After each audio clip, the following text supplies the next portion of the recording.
Good evening. We begin this hour with a City News exclusive. The Ford government has overpaid families for childcare compensation on teacher strike days. But even they don't know how many have been infected or how much money is at stake.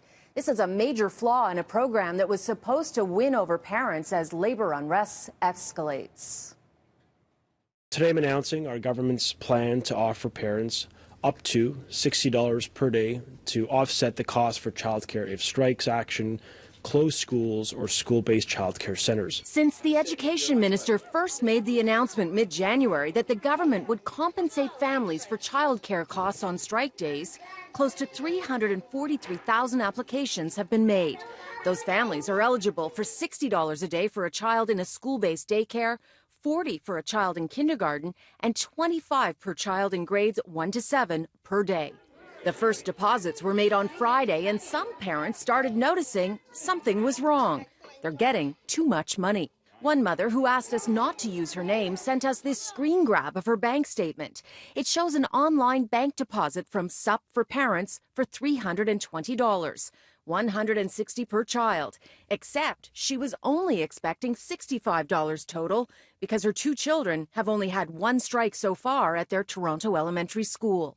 A second mother, who also asked us not to use her name, sent us this screen grab of her deposit. She received a total of $260, but says she should have only received $65. City News has been asking the government exactly how much money has been sent out to parents so far for childcare. They have not been able to provide us with the answer. They do say so far over 90,000 payments have been deposited.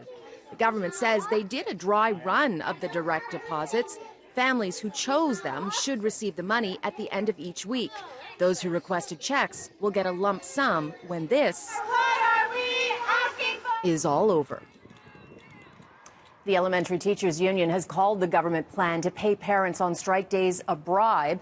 Late today, the government sent me a statement saying it calls it an issue, has to do with counting the amount of days that schools have been closed.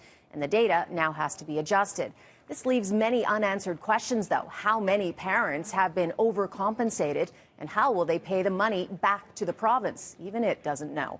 If you're wondering how to apply for this subsidy and how much you could be eligible for, open the camera on your phone and point it at the bottom right of the screen at the code. A link will pop up. Click on that, and it will give you everything you need to know on this.